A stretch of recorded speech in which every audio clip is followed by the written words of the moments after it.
Hello, everybody. Today we are going to talk about relations. This is the part where we develop relationships between sets. So, still in the theme of set theory. Let's take a moment and think about something that we already kind of know about. Let's think about all people, but we'll put them in a set. And we'll take all cats and we'll put them in a set. We could have different types of relationships.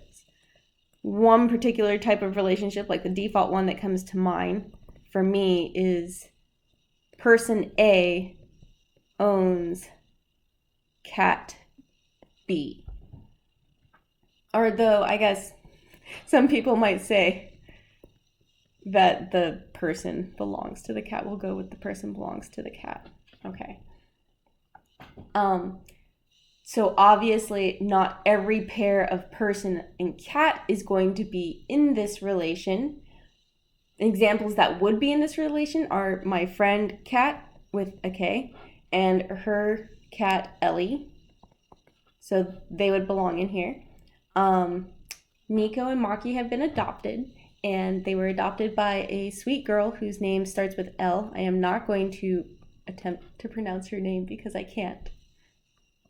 And so Elle and Maki and Elle and Nico also belong to this relation. But for example, G, which is me, Gracie and Maki would not belong here because I don't belong to Maki anymore.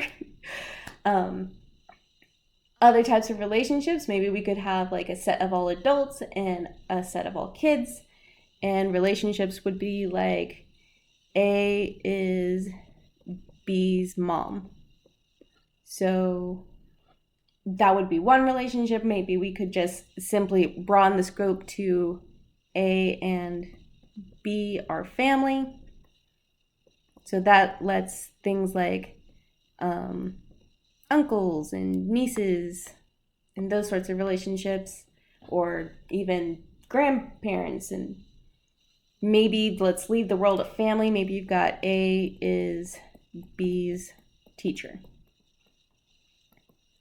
So going off of this very first one, this type of relationship would be like, me and my baby boo, Landon. And then we've got the neighbor, and she's got more than one kid.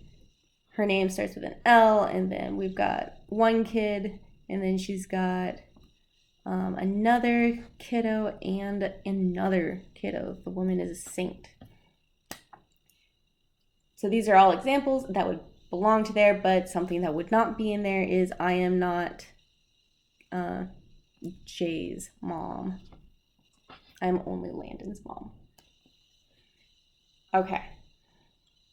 So looking at these, the way I've decided to like notate these looks a lot like cross products. Remember we had like A comma B and we did all the like combinations, but again, not all the combinations are going to work, only some of the combinations.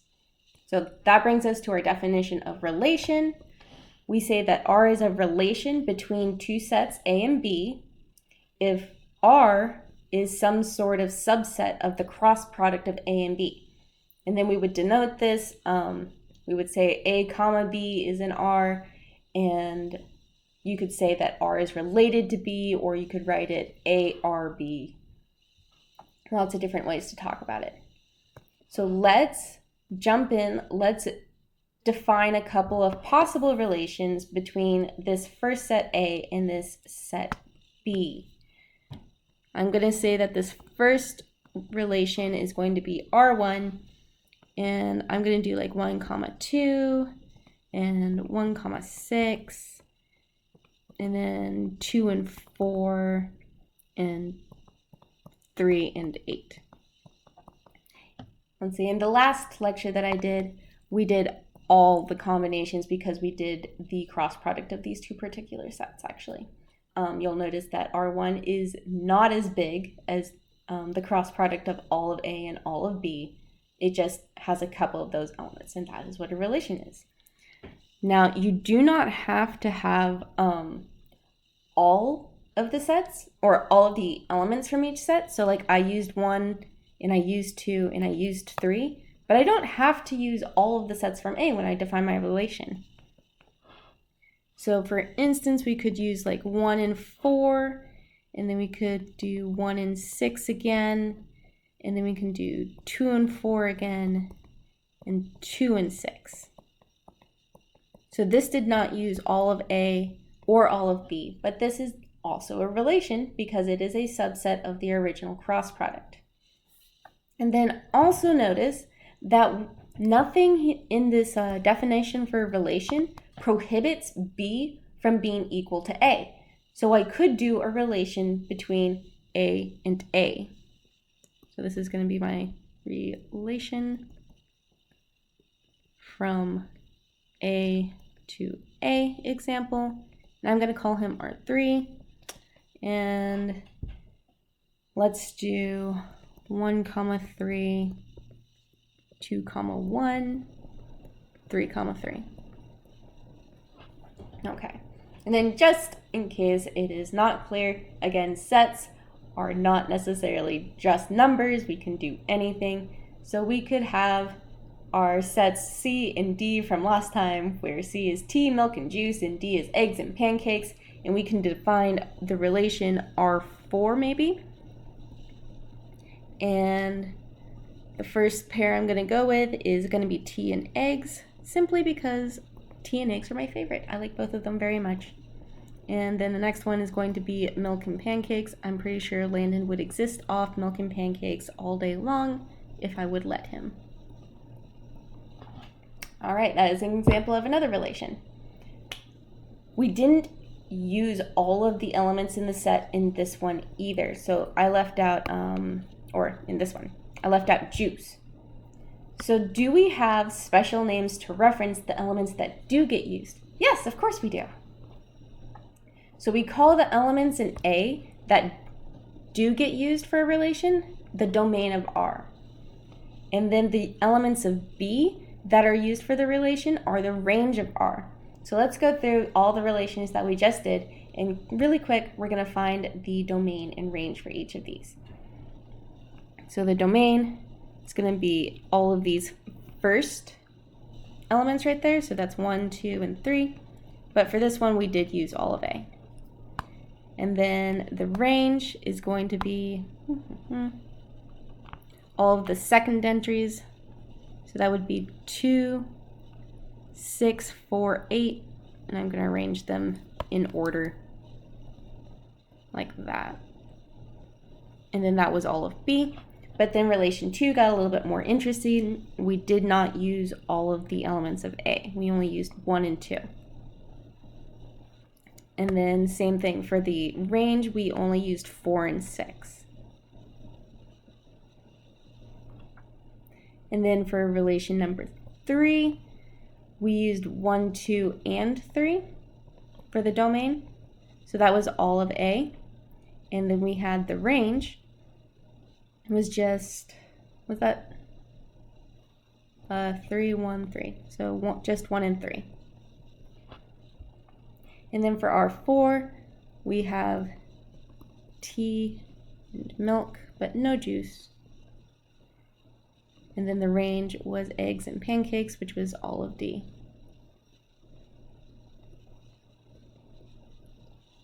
And I don't know what that is. Boop.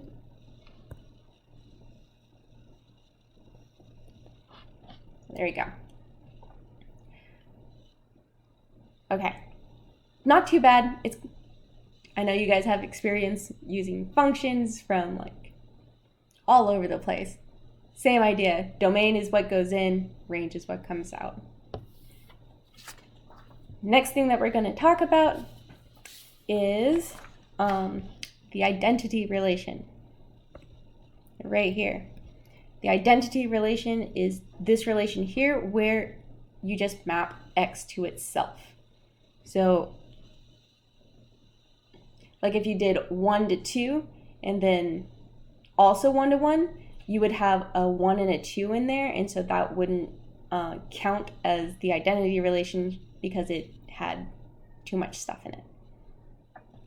I don't know why I'm talking. I don't think that made very much sense. Here. Why am I talking when I can be writing? So let's say I had this relation here, but then I also did something like this. If A was equal to just 1 and 2, I mean, it has this and it has this, and that's all good, but if he has this, that's no good, and so that wouldn't be an identity relation. That was the point I was trying to get across. Okay. Example 4 has an example that is an identity relationship. So it has 4 elements, and that means we have 4 pairs here in our identity relation because it has to relate each element to itself. Then next definition that we have is the inverse of a relation. The inverse is just you literally take the 2 entries and you swap places. So for instance, let's revisit our R1, R2, R3, and R4. We're going to come in and we're just going to swap everybody's positions. And then we have a 6 and a 1. And then we have a 4 and a 2. And a 8 and a 3. And then if you're like me, this would probably drive you nuts because they're slightly out of numerical order. And you would really want to swap the order that you write these in. It doesn't actually matter, and I'm going to force myself to leave them the way they are.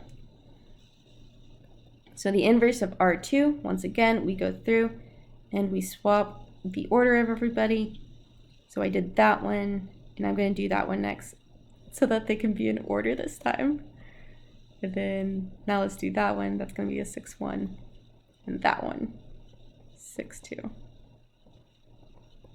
Okay. That made me happy on the inside to write them correctly. Okay. Man, if you want to play a drinking game, like drink every time I say okay, you're going to get turned. Next, we're going to do R3. We're going to swap the order for everybody. 3 and 1. Nope. I'm going to go for 2 and 1 first. That way the 1 can be first. 2 and 1. And then I'm going to do 3, 1. And I'm going to do 3, 3. Which 3, 3 stays the same. And then very last one was R4. We have, basically we're just going to switch the order of the drink and the food, which I don't know why, but saying tea and eggs makes sense, but seeing eggs and tea, I don't know.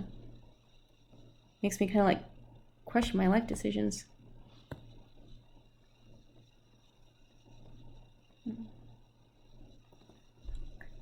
Yeah.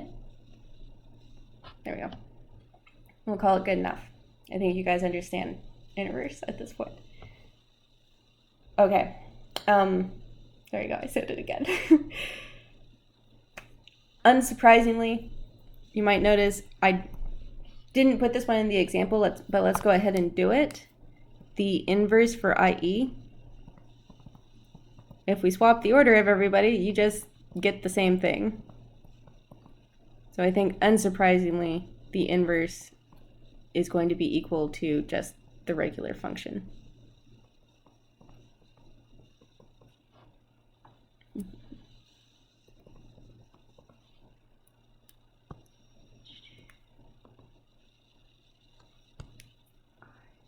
There we go. And then just as another note, that means this implies that R inverse is a relation from set B to set A.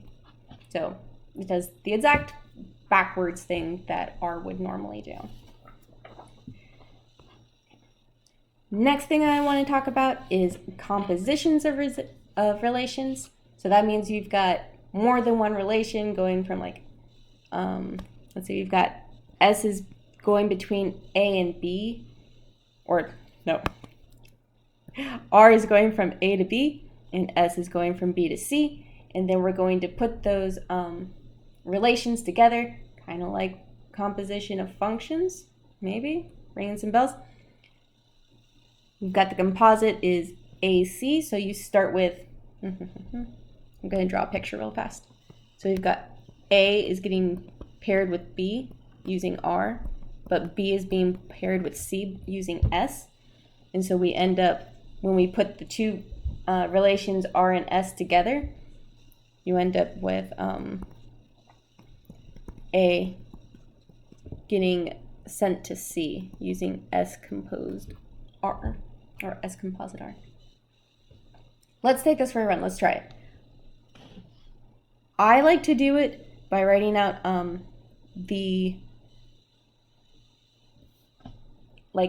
where each element is getting paired to. So here we've got our set, we've got our set, we've got our set. These are sets that we've already seen so far today.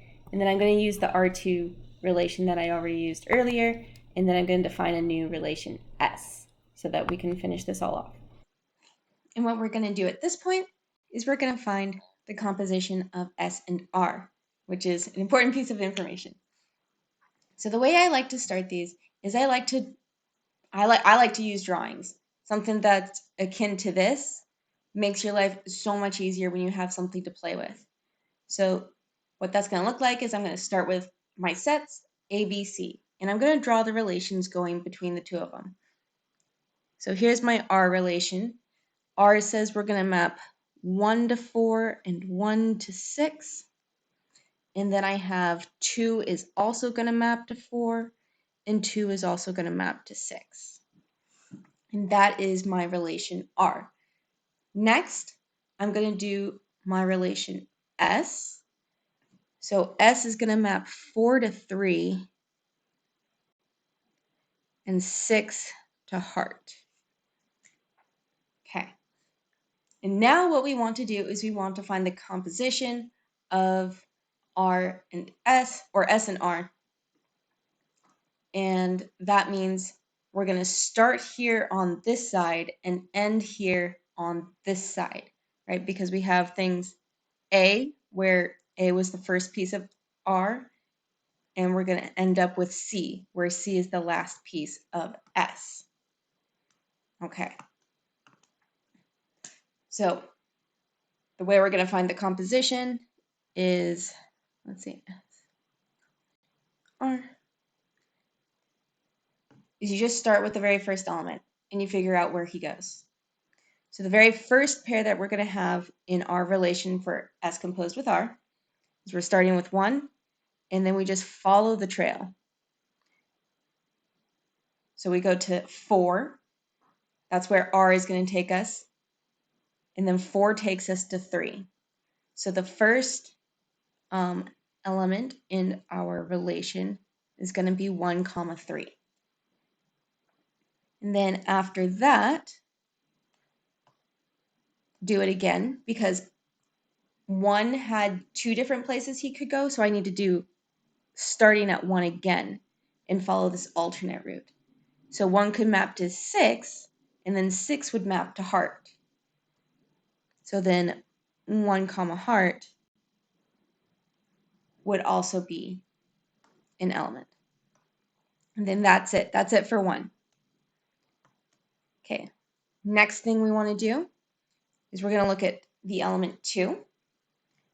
2 has 2 places it could map. We're going to start with the top one. It maps to 4, and then 4 maps to 3. So the composition would just be 2, 3.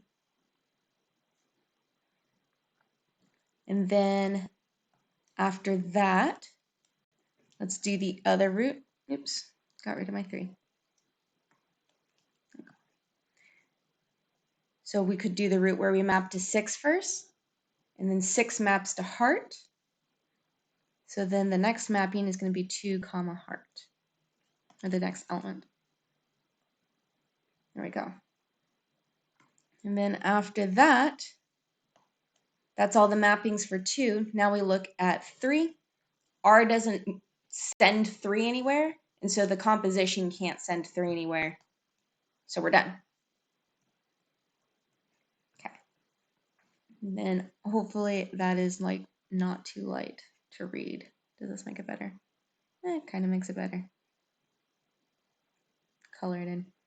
Okay, so that is our composition mapping for as composed with R.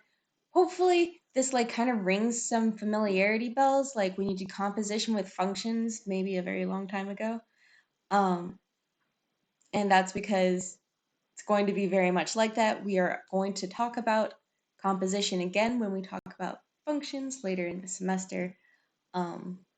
Yes, these are very closely related topics, and hopefully doing a drawing like this, like even if you're not given these sets, you can figure out what these sets are. All you have to do is look at the domain of R, and then you would have your set A. You look at the range of R, and then you have your set B. So you can make these drawings even if you're not given the sets, and I would encourage you to do so. Anyway, that is all that I have for right now, and I'll see you guys later.